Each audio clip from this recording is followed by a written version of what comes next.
and you should have let that play. Well, good morning. Again, I missed you last week. We missed you. Facebook has landed. We're safe. The coffee's down. Bible, notes, you, me. We're good. So, last week, Melinda was here. And Melinda talked to you about holy connection.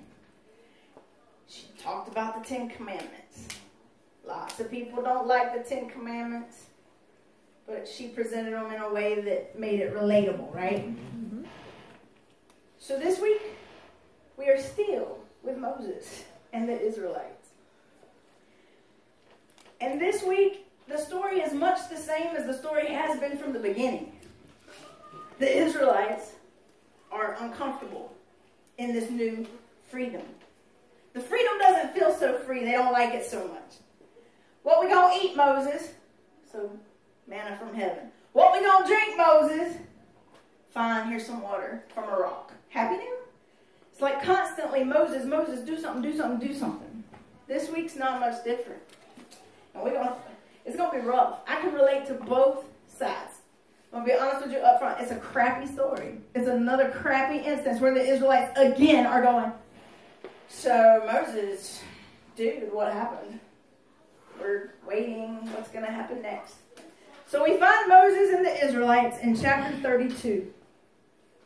Last week, they had been given the 10 Commandments verbally, remember? So Moses tells them, these are going to be the laws. This is what we're going to obey. And the people 3 different times say, yeah, we'll do that. And do you remember what one of them was? Don't be making no idols. Worship no other God. You got to worship me. 3 times the Israelites said, yeah, we'll do that. Moses goes back into the cloud where God is, because there's more stuff to talk about. Got to get some instructions on how to build a temple and all that good stuff. So Moses is with God. The Israelites are back in camp.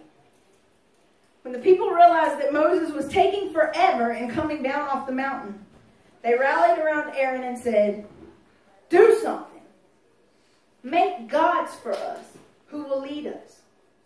That Moses, the man who got us out of Egypt, who knows what's happened to him? So Aaron told them, take off the gold rings from the ears of your wives and sons and daughters and bring them to me. They all did it. They removed the gold rings from their ears and brought them to Aaron. He took the gold from their hands and cast it in the form of a calf, shaping it with an engraving tool. The people responded with enthusiasm. These are your gods, O Israel, who brought you up out from Egypt. Aaron, taking in the situation, built an altar before the calf.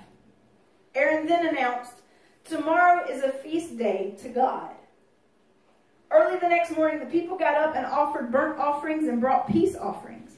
The people sat down to eat and drink and then began to party. It turned into a wild party. Got so rowdy, God heard. God spoke to Moses. Go. Get down there. Your people, whom you brought up from the land of Egypt, have fallen to pieces. In no time at all, they've turned away from the way that I commanded them.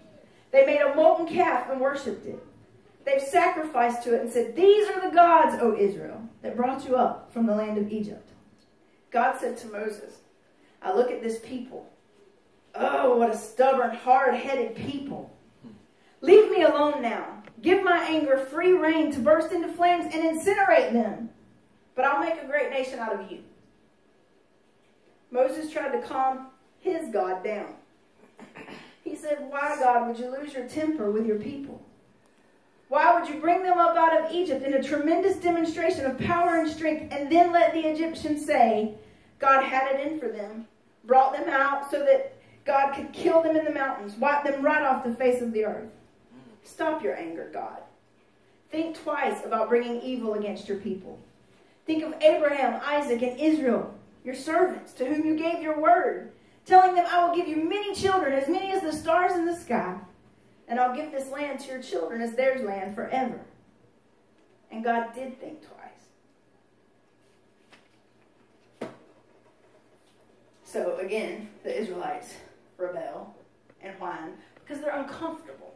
And like we talked about a few weeks ago, when you are in an uncomfortable situation, you want stuff fixed and you want it fixed quick. And you want it to feel good. You want it to be familiar. You want it to be something that you can relate to. We like to paint the Israelites as a bunch of whiny crybabies. I do it a lot. I paint them as a bunch of whiny crybabies because technically, if you read it one way, they're a bunch of whiny crybabies. But if you take a step back and you really look at them, are they really whiny crybabies? They're just thrown into a new situation. A situation that they weren't expecting to be in. A situation where Moses is the man. Moses is the dude we follow. Moses goes into that cloud and then crazy stuff happens. Like they had heard about God. They knew that there had been holy promises made to their ancestors. But these people had been in Egypt. They knew nothing about this God. So when Moses would say, "Your God," a lot of these Israelites were going, "You know who he's talking about? Because I don't know who he's talking about. We worshipped back in Egypt, and we had these little shiny things that we got to pray to." They're uncomfortable. They don't like the changes. And then what happens? Moses leaves. Moses, who is their rock star, okay? Get that right, y'all. He was a star. This was the man that started as the baby, remember? The little baby that gets pushed. Mama had to trust that Holy was going to get the baby, raise the baby, and everything was going to be cool, remember? Then Moses stands on holy ground and talks to a burning bush. This man is a rock star. So these people, when Moses talks, these people are like, y'all remember them old commercials about E.F. Hutton? When E.F. Hutton speaks, what happens? People listen. That's right. Moses was E.F. Hutton. When Moses spoke, the people would go, "Oh, okay. Well, then maybe." Now, they would rebel because that's natural. It's a natural tendency. When the boundary is set, it's natural to go, "Yeah, but what happens if I just do this? How far can I get before something bad happens to me?" Well, for me, it's right about here. Something bad going to happen if we take another step. So Moses goes to have more conversation with God to try to learn how to continue to be the leader of this nation. He's gone 40 days and 40 nights. Anybody know what 40 days and 40 nights represent? Okay. So in the Bible, 40 is symbolic for growth. Anytime you see 40 days and 40 nights, that means something great is supposed to be happening. There's supposed to be a shift. There's supposed to be a change. There's supposed to be growth. You're supposed to become something. The Israelites missed it. They thought that 40 days was just about Moses abandoning them. What the Israelites missed was their opportunity to go, we get to grow now. We get to learn who this God is that we're following out here in this wilderness. We get to build something. It was about building a new family. It was about building relationships. It was about building a relationship with God. Now, you'll hear many people say that you don't build a relationship with God. That God just is, and you just are. And that's that. There's a mediator, Jesus. You talk to Jesus, Jesus talks to God. In their case, in their minds, we talk to Moses, Moses talks to God. Moses comes back. Moses tells us if we're good or bad or what we need to change. And then we do it. But 40 days and 40 nights and Moses ain't back. It was their opportunity to step into trust. How many people in relationships? You got to have some trust. It's okay, dude. We won't tell. You got to understand. I understand. True. You have to have trust to be in a relationship, don't you? And if trust gets broken, what happens? The relationship kind of gets rocky. And then some choices are made. You're going to ignite them. You're going to set them on fire. Or there's going to be this learning moment where you discuss what it means to be in relationship with one another. See, God said, have no other gods before me. And a lot of people took that to mean that there was no other form of holy. But what God was doing was saying, I'm going to stand in this place, but are you going to trust me? Are you going to trust me with your life? Are you going to trust me to lead you through this wilderness? I know you're uncomfortable, Kay, but will you trust me to get you where you need to be? Will you trust me to love you the way I have said I will love you? Will you trust me to be there when it all goes to shit? Because it does go to shit sometimes, right? The Israelites missed that moment. Instead of stepping into trust and building this relationship and learning about this God, this Yahweh that they had heard stories about. Make me a gold image of something that I can worship. Because they were uncomfortable. This new thing was very scary. Now fast forward. Jesus arrives. Jesus is on the scene. And what happens? That's the new thing, and people are afraid.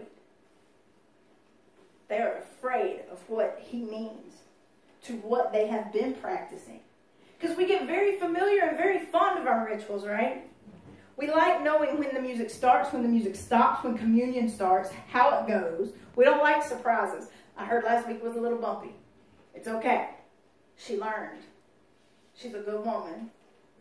But when it's uncomfortable, the very first thing that happens is you want to suddenly make a solution. So what was their solution when Jesus arrived? We got to shut this sucker up. Now, how do we do that? We all know how that went, don't we? They missed a moment. The moment where you can stand there and go, you know what? I can do this. I can wait. 40 days and 40 nights is a really long time, but I can do this. I can wait on you, God. Because I do want to stand in Holy's presence. I do want to feel Holy moving in this place. So what I have to do is I have to, here's a word we don't like usually. I have to submit. I have to submit myself and stand there and say, okay, I will wait. Whatever you have, that's what I'm supposed to get, and I will wait. Because it's worth waiting for. It's worth knowing you. If it's worth knowing somebody, think about when you first started dating. If it's worth knowing somebody, what happens? You'll stay up till 3 o'clock in the morning talking on that phone. Don't even. You know you will. You'll be on that phone till 3 o'clock in the morning. Then you're at your desk during the work day. Heart. Smiley face. You have lots of energy. Because this is something that's worth your energy. This relationship, this potential relationship is worth your time. Worth everything that you're putting into it. You're going to nurture it. You're going to make it grow.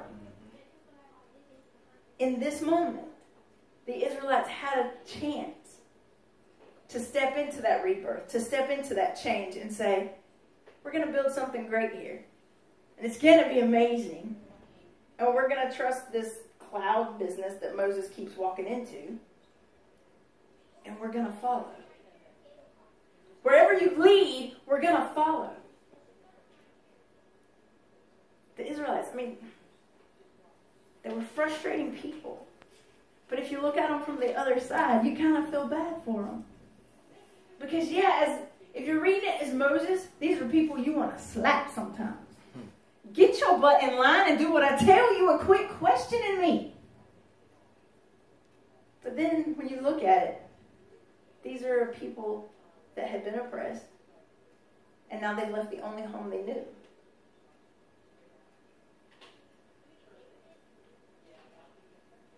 You are a people that live in a land where the ground gets shaky often. Politics, whatever. There are constantly things flying at you. There are constantly moments where you could stop and wait. Or you could move. if you move, what happens? So Israel's here in the camp. God's there on the mountain with Moses. The cloud is surrounding. And instead of pressing in this way, the Israelites go this way. So what just happened? They moved further from the thing they were supposed to be getting closest to. It's just like in your relationships. When you have the little argument. If you go too far this way, and he goes too far that way, what happens? It takes a lot longer to come back and meet in the middle. Christy, the Israelites dead and gone, what that got to do with us? Okay, you know what? Exodus was written in the 6th century BCE. It was written to remind an oppressed people that you have a God that delivered your ancestors, delivered your people. This same God is still here. This same God is still with you. This same God will deliver you. So it's kind of the same message to you. No, you're not an Israelite. That's okay. The same message applies. There is freedom to be found when you step closer to holy. When you wait. When you take that moment to say, I'm going to build this. I'm going to trust this. I'm going to stay here. And God, bring it on down. You ain't got to stay up on the mountain with Moses. Come on, bring it. I want to stand in the cloud. I want to be in your presence. I want to be a seeker. The more you step in that direction, the closer to holy you get. The closer to holy you get, what happens? The more people see holy working in you and through you. When Moses came out of the cloud down from the mountain, what did he have to do? He had to cover his face. Why? Because he had stood face to face with God. And when you stand face to face with God, as we've said a million times, what happens? You're changed. You can't be the same. Standing face to face with holy changes you. And if, like the Israelites, you don't let that change happen, you go over here and try to go back to your old ways, it's just going to take you a little bit longer, but you're going to end up here again. There's going to be another moment where you have a chance to step into holy things. When you have a chance to look at holy and go, you're mine. I'm yours, you're mine. We're going to do this thing. I'm going to be a person that's going to go Edward Cullen. I won't sing the shiny song again because I'm mutilated. You are a holy people. The world you're living in does not feel so holy. Things that should be aren't.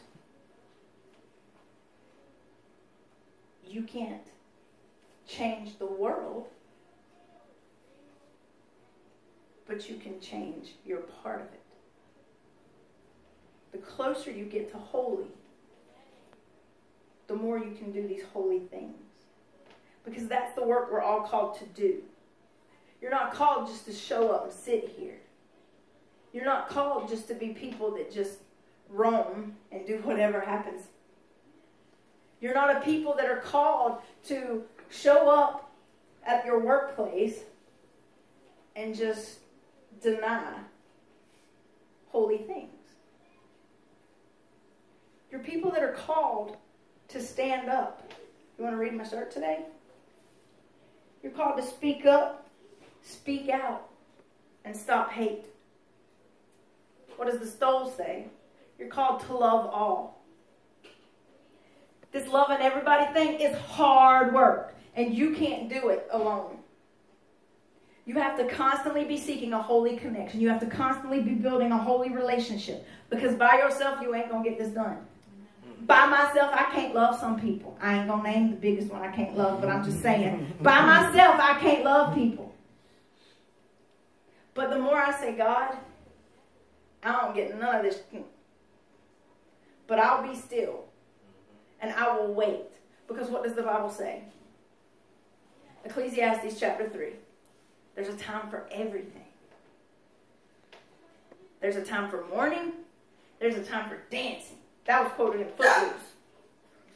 For real. Y'all can look it up. It's in Footloose. I ain't lying. That's how they get their little dance. There's a time for everything.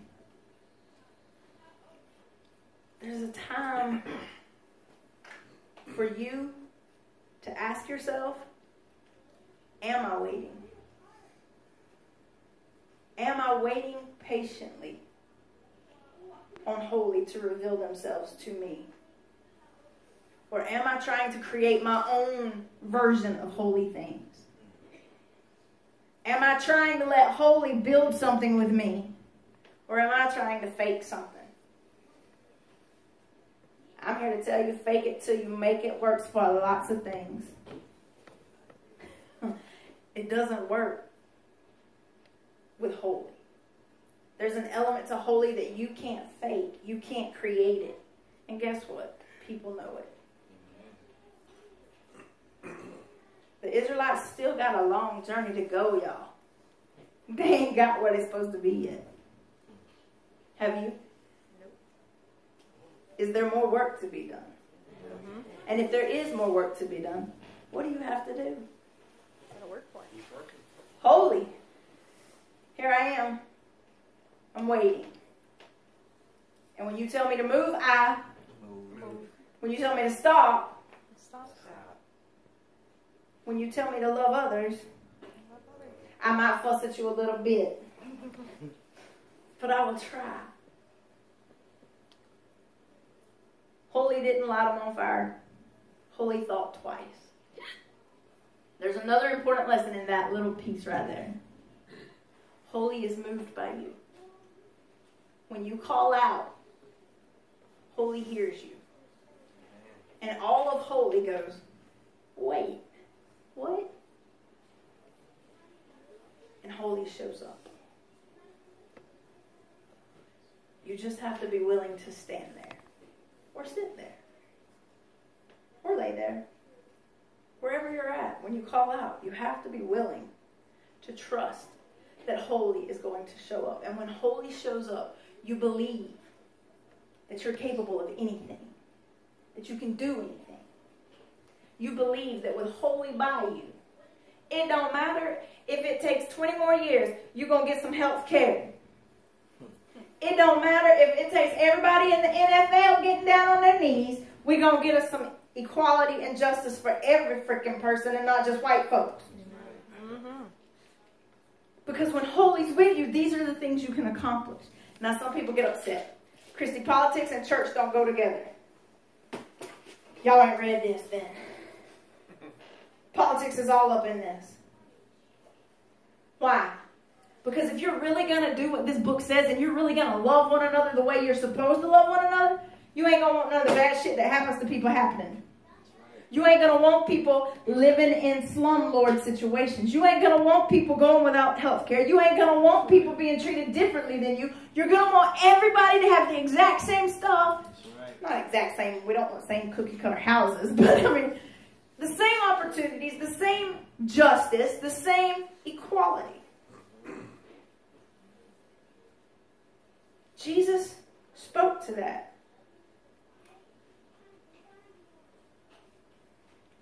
You speak to that. If you allow holy to use you in holy ways. So you can be like the Israelites and take the long way around. Or you can say, holy, here I am. Bring it on down. In Jesus' name. Amen. Amen.